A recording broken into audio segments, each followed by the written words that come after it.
Hello everybody, my name is Benjamin Bloom. I've just got back from West Brom Ipswich, a 1-1 draw today. West Brom 4th place against 24th Ipswich Town, and on the drive back West Brom announced that Darren Moore, their manager, has been fired. So this is just a quick reaction video, get it out there tonight. I've done no prep. I'm just going to go on my gut feeling and what I've witnessed across the season. So Darren Moore came in to West Brom at the end of last season in the Premier League, and it was a little bit like the position Ipswich are in now. They weren't mathematically down, but they were basically down. And they went down absolutely kind of fighting, had a couple of really big results at the end, and he seemed to have settled down, a bit of a gnarly period at the club, and he was given the job. So he was entrusted with this really difficult job now that we see, whereby Premier League clubs are relegated and they basically have 3 years to get themselves back into the Premier League to guarantee that they stay in that top, what I call sort of the top 20 to 30, tier of clubs in England. Because if you are below that tier, if you haven't had Premier League money or parachute money, it is just, you are chasms away from everybody else. So he's entrusted with this, comes down into the Championship, and it all sort of starts pretty well. We get this 3-5-2. We have Harvey Barnes behind Dwight Gale and Jay Rodriguez. Gale brought in presumably to be the goal scorer to take them up. And you've got this real quality squad, really. Sam Johnston's experience. Higazi is too good for the Championship. Dawson's experienced Premier League. Gibbs, Bartley had done well with Leeds.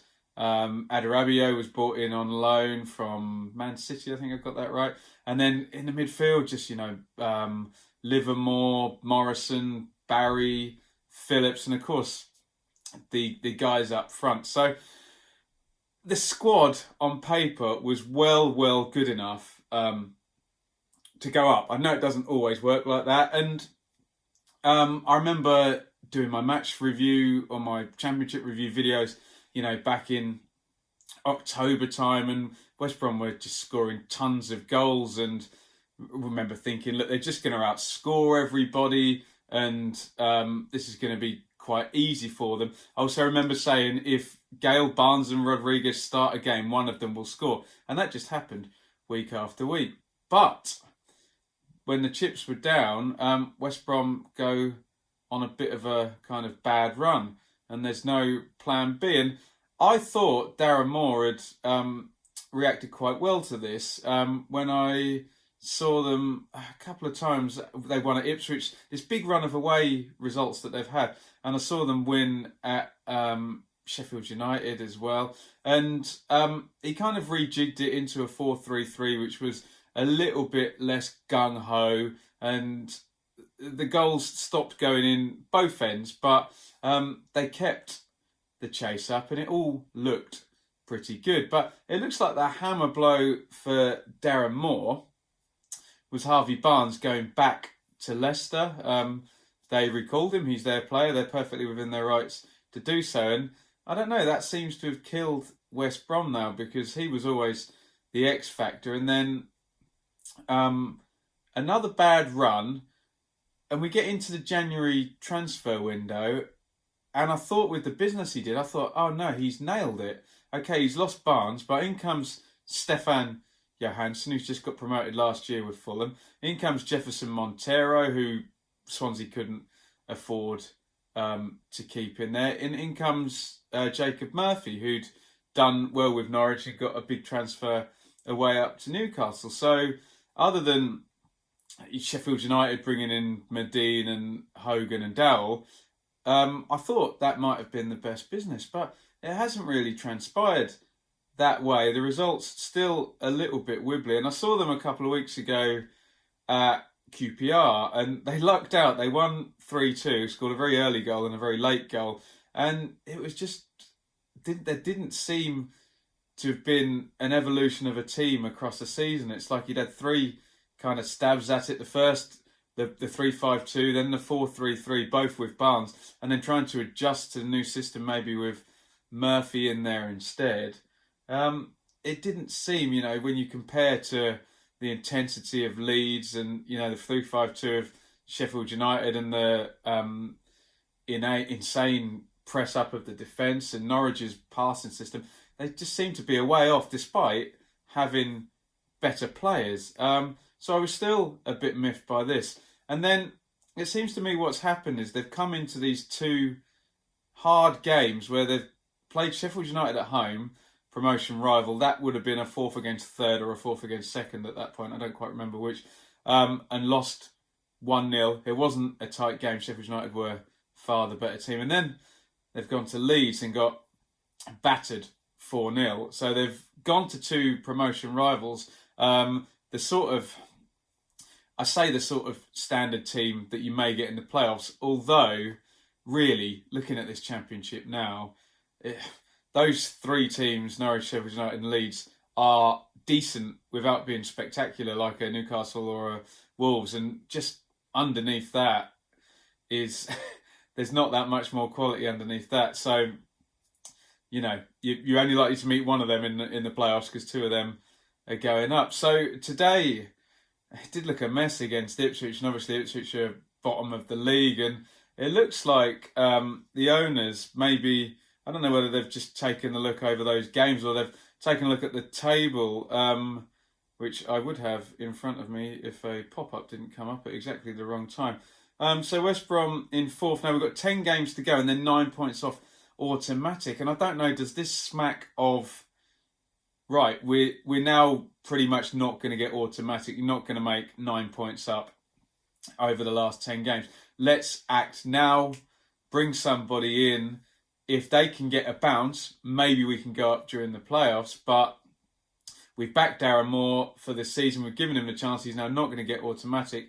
And we're gonna boot him out, and he's gonna be fired. So that may be the thinking behind it. Maybe they just have looked at these last three games and thought, where the hell's this going? We can't beat our rivals, and we're just drawn at home to bottom of the league team.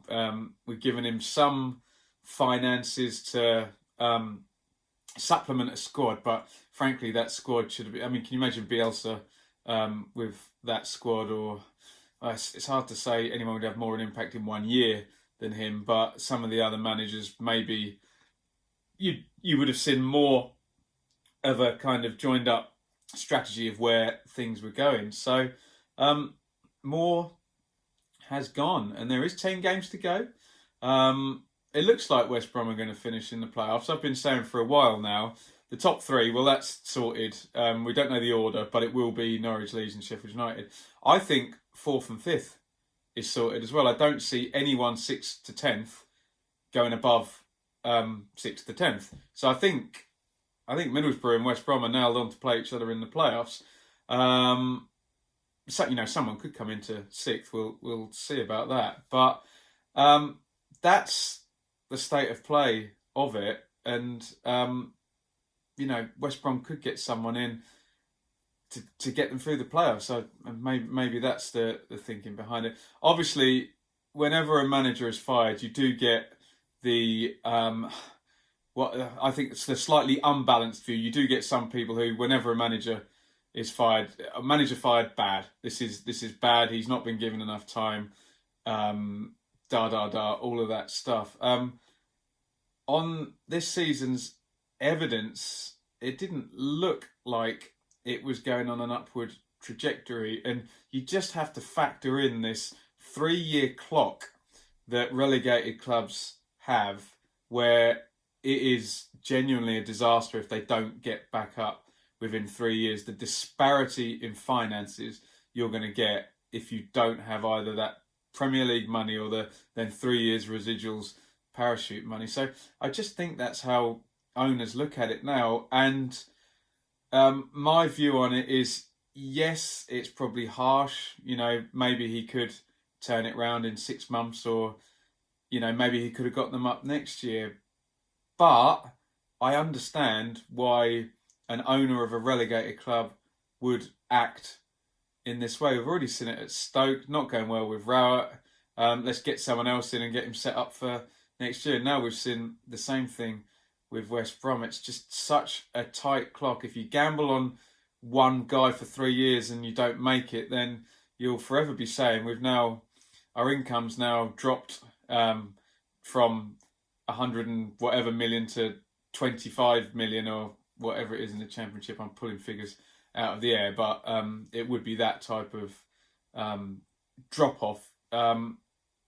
You know, you would be kicking yourself for not replacing them if it didn't happen. So it's a shame for Darren Moore, because everyone said at the time it's good for you know, people who are working within clubs to get a chance in a bigger club, a top 20 club as it was at the time. But you know, they've got to do the job. So although it seems tough and it seems a bit harsh, I can understand where the owners are coming from here. And hey, the ultimate vindication for them would be somebody comes in, they get the bounce, they get through the playoff semi, and then it's one game to get you up to Wembley. And we've said all the way along with West Brom, you've got enough star power in that team. Even if the manager does mess up tactically, you know, you've got quality players that can get you through. So it could happen. Obviously, since Fulham removed Jukanovic, he's always the elephant in the room when it comes to top Championship clubs, because of how brilliant Fulham were. I mean, he's not going to turn West Brom into that, you know, the glorious way that Fulham played with the rotating three-man midfield and Sessegnon down one side and then Mitrovic, the cherry on the cake at the end of the season. Although he's got Stefan Johansson, who was there with him. So that's just me throwing something in the air and 2 and 2 together and making 15. But you don't know. So we will see what happens. Be very interested to know people's feelings on the decision, whether you think it's harsh or not, and whether you kind of agree with what I think the rationale might be from the owners. But more importantly, how do you think it affects West Brom? Does it improve their chances now of going up through the playoffs, which is the likely route, or would they have been better off under Darren Moore? And also, who would you like to see go in the job? Let me know what you think in the comments. I hope you enjoyed the video. As I said, no preparation for that altogether in my head. So if I got anything wrong, I'm sorry. I just wanted to get something out there tonight. If you're new to the channel, hit subscribe, hit thumbs up. Please get involved in the comments. Keep it civil. We know what YouTube can be like. But we've got a good bunch of people follow this channel. And if you are new to the channel, loads of match reviews like the last West Brom. I was at Norwich on Friday night and I'll be at Birmingham Villa tomorrow. So well worth subscribing if you're a Championship fan. Thank you for watching and see you soon.